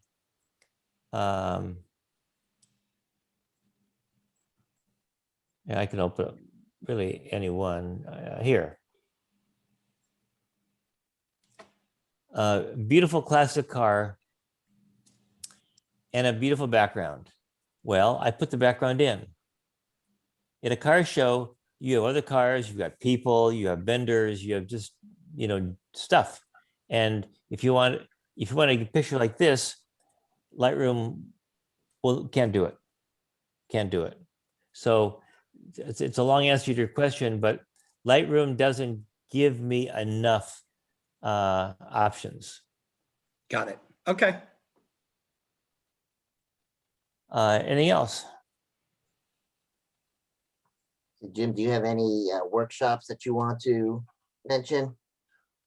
Well, Website. I still have a couple of spaces left in my frog and reptile workshop in St. Louis. That's June 12 and 13. I have tours planned for the rest of this year, but who knows if countries, Europe is supposed to be opening up, I think, next month, which is a really, really good sign.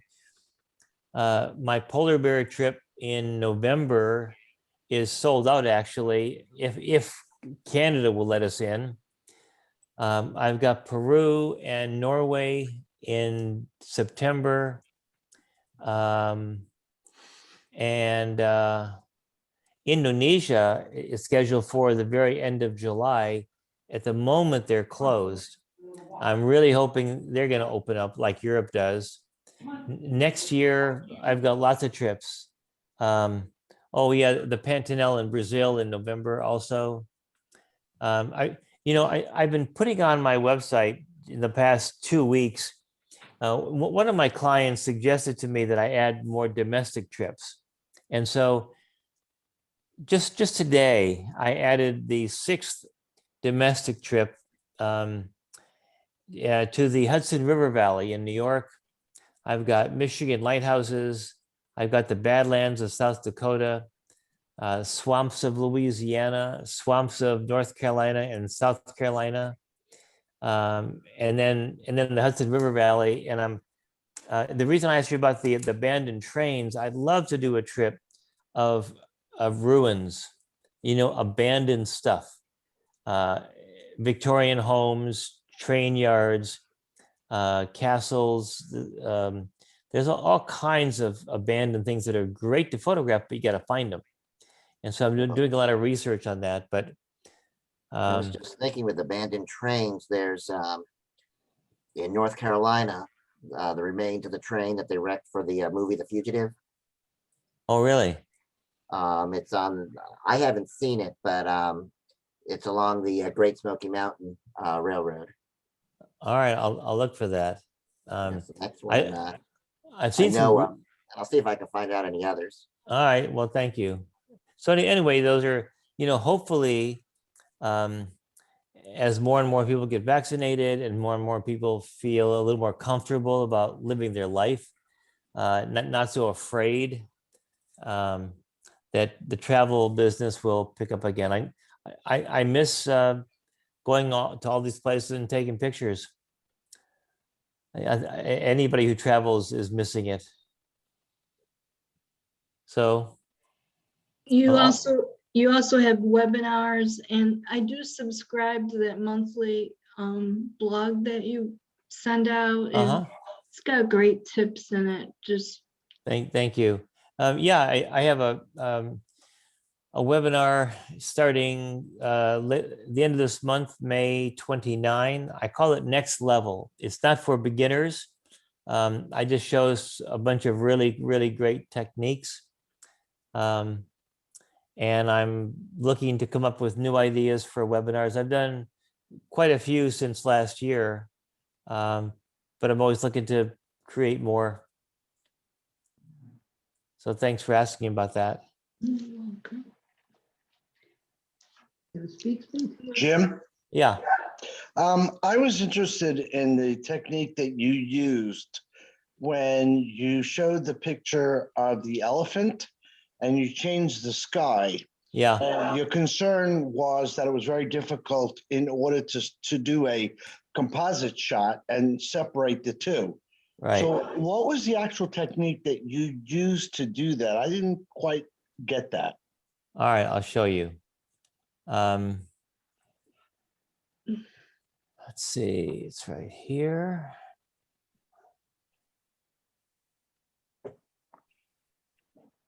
And I'm going to need a cloud picture. For purposes of composites, I have a whole sky library. This right here are storm clouds. And so Let's see. Okay, that's fine. We can do that one. And the elephant Did you is, use, you did use a composite, correct? yes, Okay. yeah. Okay, here's the original picture. Here, let me close that.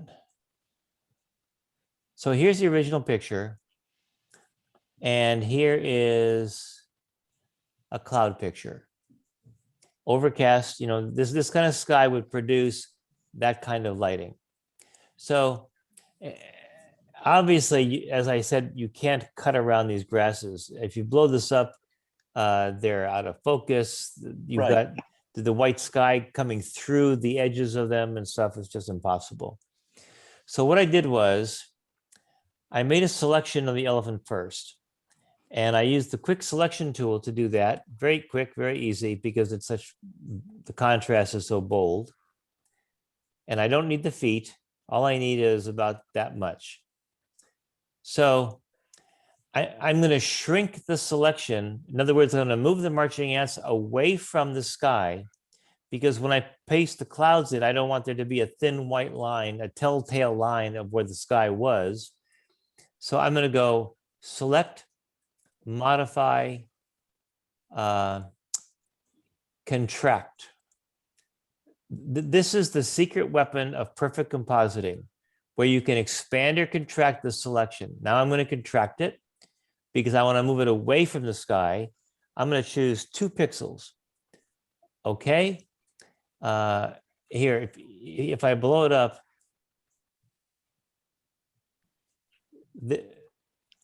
this is the before, after. See that? Yes. Before, after. Okay. Gotcha. So now I'm going to feather it. I'm going to go select, modify, feather. 1 pixel always when you're compositing, almost always. Now I'm going to save it. Select, save selection. And we could call it, just for clarification, elephant. Now I'm going to deselect, select, deselect. Now I grab the clouds and I select the whole picture, select all, and then edit, copy. This puts the cloud picture in the clipboard, Photoshop's temporary holding place for a picture or part of a picture. You don't see anything happen, but the clouds are now in the clipboard and they're waiting to be pasted into something. So now I'm going to go edit, paste, and it plasters the clouds over the elephant picture. And if you look at the layers palette, here's layer 1, the clouds, and there's the background layer. If I use the little eyeball to turn the layer off, you can see the elephant. Let's turn it back on. So now I'm going to make a layer mask. You can make a layer mask either with a shortcut with this little icon right here. You know what? Let me do that.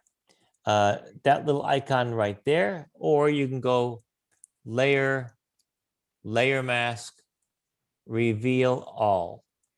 But I just use this little icon. It's a rectangle with a dark hole in the middle. I click it, and now you have a blank white area that's going to show you what the mask is going to be as soon as you make it. So now I'm going to choose the gradient tool. And here's the magic. So my foreground and background color boxes are black to white. This is the gradient tool. And now I'm going to drag the cursor up through the picture. And look what happens. Now, we still see some of the, hang on.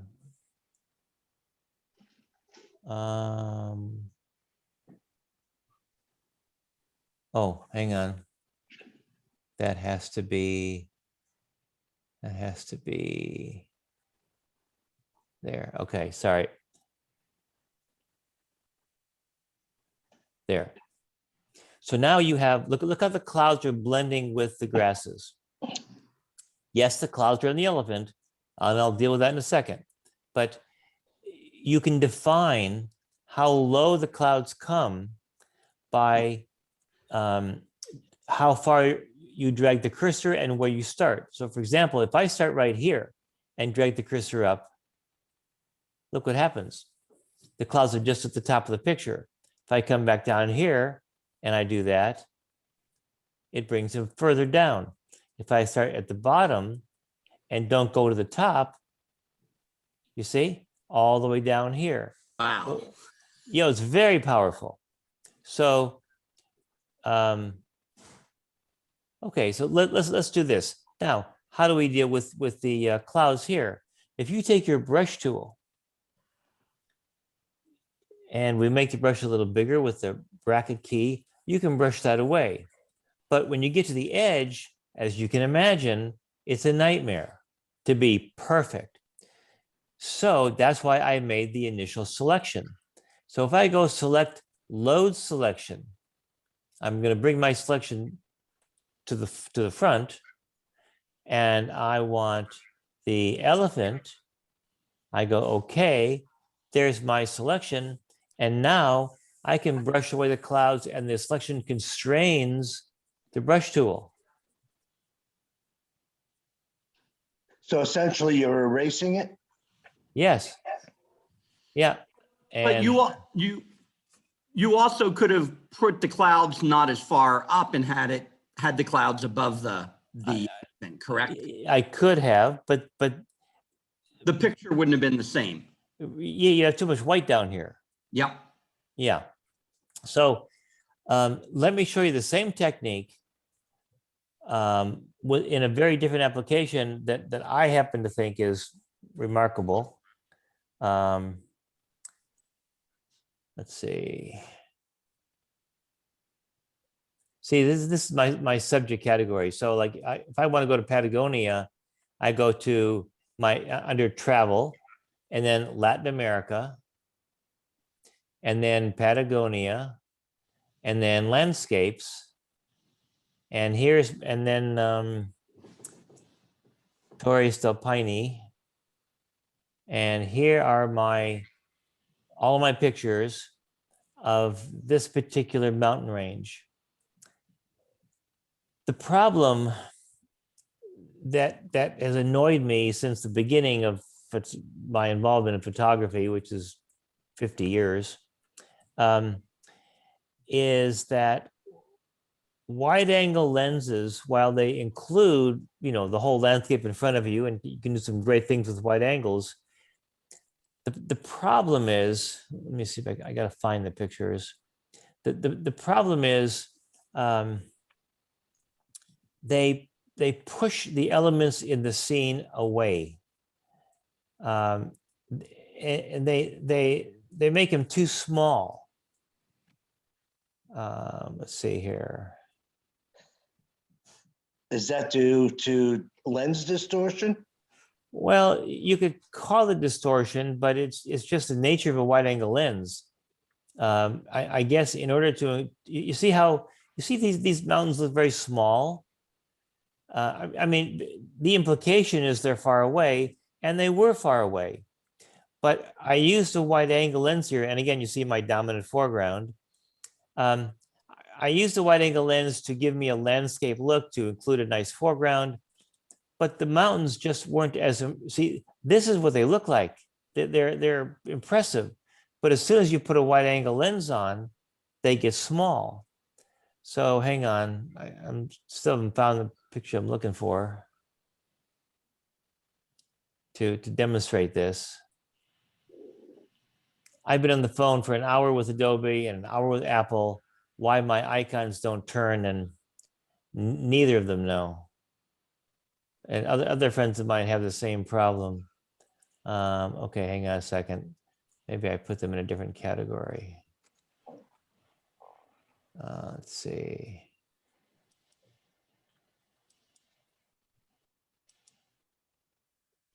No, let's see.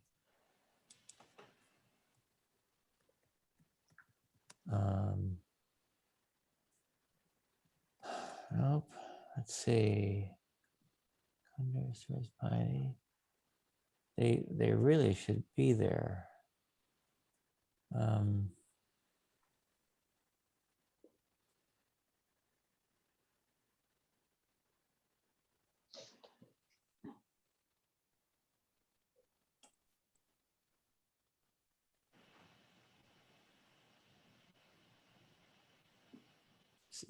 I didn't plan on, hang on, maybe they're in another place. Okay, there is one. Okay, I got them. Okay, so look at spectacular mountain range, right? This is Mount Fitzroy in Patagonia. It's dazzling. Taken with a wide angle lens so I can include the river in the foreground. But when I stood there, let's see. Let me show you. Where is it? Here? No, not that one.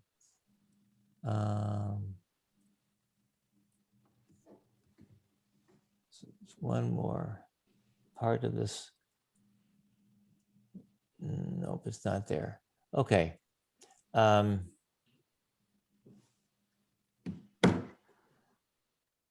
took a pano of it, a 7-frame panorama, and that's what I normally use.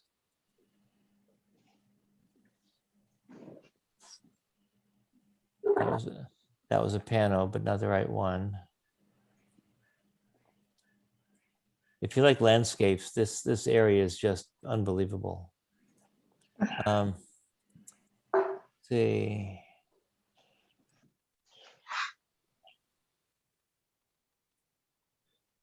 Well, all right. I'll just use this.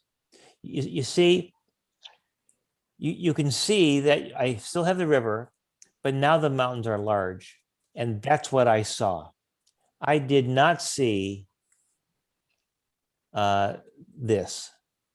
This is still a very pretty picture. And if that's all I had to show you, you go, yeah, that's great. But what I wanted was the mountain range to look like that, right in your face, because that's what it felt like. These are huge mountains. And I really want to find the panorama that I use to make this work. Come on, where is it?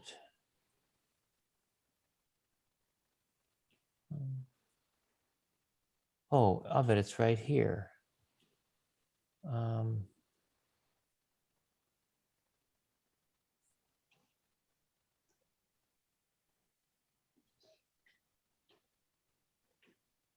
Yeah, there it is. Okay. Okay. I got it. So here, this is the panorama. Now, you don't have a river in front, but this is what the mountains look like to me. And so this is a 7-frame pano holding the camera vertically, overlapping by about 50% every frame. I wanted the combination of this river and that mountain range. So look at what I did. Well, first of all, because it's a pano, it's 263 megabytes, whereas the landscape, it's only 56 megs. So the first thing I'm going to do is look at image size to see that this is 18.14 wide. Okay, so I can go to my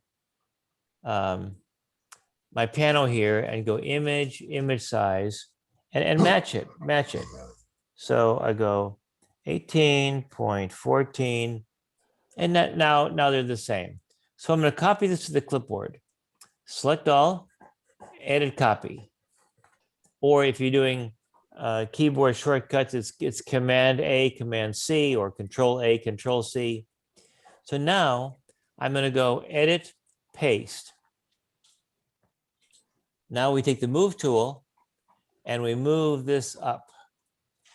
Now, how do we blend this landscape, the mountain range with the foreground? We do it the same way as I did the elephant. Make a layer mask. And choose the gradient tool. Now watch this. I got the gradient tool. My foreground and background color boxes are black to white. That's what you have to have. I'm going to take the cursor, and of course at this point I don't know exactly how far I have to drag it, but watch this. Okay, a little more. There. Look at that. I blended them. It's very, very cool. Very cool.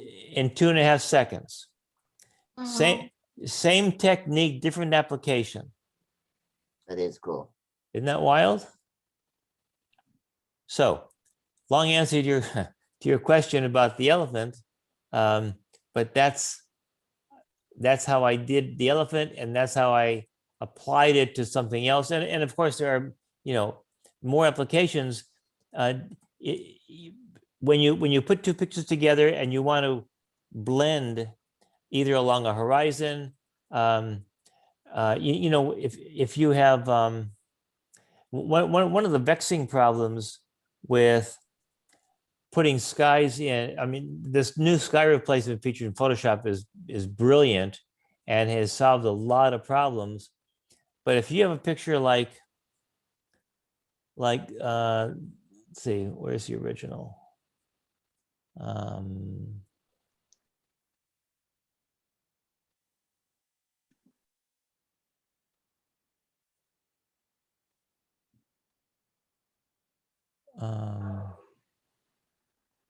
Yeah, like this one. White sky, no good. Here, let's open up the cloud picture again. I'll go Command A, Command C, or Control A, Control C. Now it's in the clipboard. I go Edit, Paste, make a layer mask, black to white, gradient tool. Now, if I go from the bottom to, let's say, right here, see the clouds are, I mean, you could say, yeah, they're low clouds and so on, but what you want to do is start from right here. See that? And now you've got a nice cloudy sky and blending with the tops of the trees. If you tried to make a selection like with the magic wand tool, no way could you do that. How does that opacity change? How? Yeah, in other words, the original composite picture that you're using there is the clouds. It's 100% opacity. Right. Now, all of a sudden, when you sit there and you run it through, you're getting somewhere in the area of a 40-50% opacity. Because of the gradient tool. Is that what it is? Okay. Yeah, the gradient tool. In fact, you can see, you see right here. Gotcha. This is the mask. The black is revealing what's beneath it, and the white is hiding what's beneath it. And what's beneath it is the white sky. It's hiding the white sky and showing you the clouds. So that attenuation of density is due to the gradient tool. Gotcha. In combination with the layer mask. Yeah. So Don't you also have to have the background, the white-black thing, black-white? yes, that's the black-white, correct. For some bizarre reason, my little box here sometimes goes opposite all by itself. I don't know why. It might be computer voodoo. But yes, but you're absolutely right, black to white. Yeah. To my computer. Tell you what, I'm gonna tell Timmy we need a Photoshop workshop. So I think a lot of us need to learn because I know very little of Photoshops. A lot of this is over my head. But well, all to be learned. it makes an unbelievable difference. Once you know how to work with Photoshop, the sky's the limit. Mhm. You know, you can do anything you can possibly imagine in your brain. Yeah, I've done some content to where I've done the sky replacement just using their stock stuff and haven't posted those. And I Yeah. played with their they have some portrait AI. I've played with Uh-huh. that a little bit, but I just Yeah. need to learn the whole thing. But thank you so much, Jim. A lot of good information there. We recorded this, so folks can go back, and if they missed anything or members who weren't able to make the meeting, will be able to watch. So thank you so much. You're welcome. My pleasure. Glad you guys enjoyed it. Enjoy. Thank you. Yeah. Thank you very much. You're welcome. We're gonna Thanks. go and do Thank you, our, Jim. Thank you, Jim. You're very challenge. welcome. Want to stay for the challenge, Jim? Feel free to do so.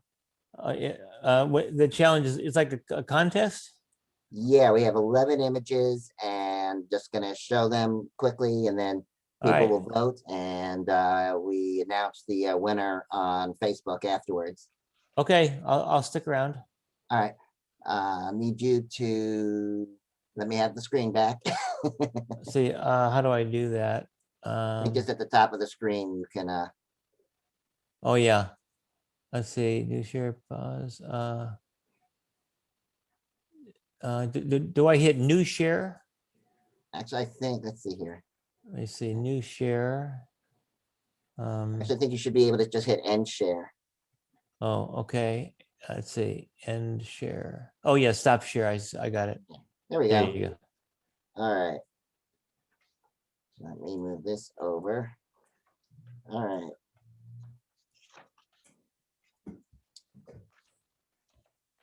So these are our challenges for this year. We're doing natural light for May.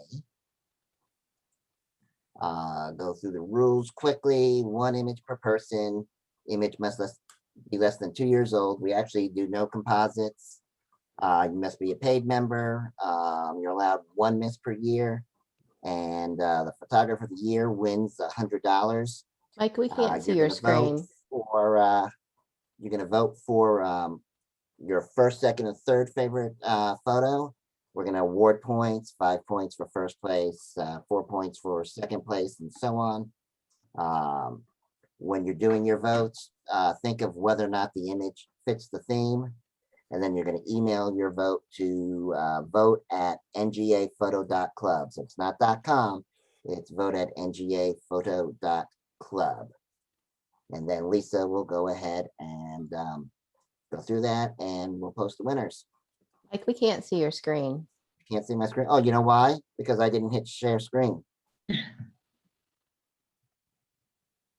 I can see my screen. That's nice. All right, how about now? Mhm. Okay. Well, I'm not going to say all that again, but you guys know the rules. You guys know the procedure. But the vote email address is vote@ngaphoto.club. So go through these a couple times.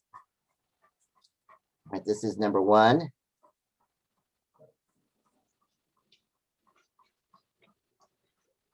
Two.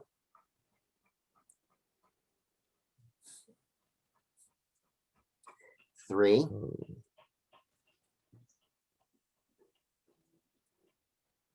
4. 5.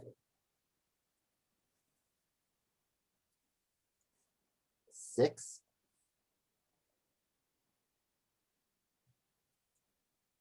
7. 8. 9. 10. And 11. And now I'm going to go through them backwards. So we got 11, 10, 9, 8, 7, 6, 5, 4, 3, 2, and 1. And I'll do it one last time real fast. 1, 2, 3, 4, 5, 6, 7, 8, 9, 10, and 11. Does anybody else need to see him again? Take that as a no. So send your votes again to vote@ngaphoto.club. It's not .com. It's ngaphoto.club. It's 9:15. So get your votes in by 9:30. And then Lisa will tabulate and we'll either get the winners posted tonight or tomorrow. And next month, our meeting is going to be on Friday, June 18th at 7 o'clock. Our presentation is going to be by Robin Davis. And she's going to be talking about Beyond the Thirds. And by that, she means the rule of thirds. Beyond the Thirds, a deeper view of creative composition. And our photo challenge theme next month is going to be Into the Forest. And that's it. Thank you, everybody, for coming tonight. Thank you, Jim. Great presentation. Thank you. And Will it be on Zoom? it will be on Zoom. What, next month? Yes. As of right now, it'll be on Zoom. If things change, we'll let you know. This is something the committee has been discussing as all the rules and stuff are changing.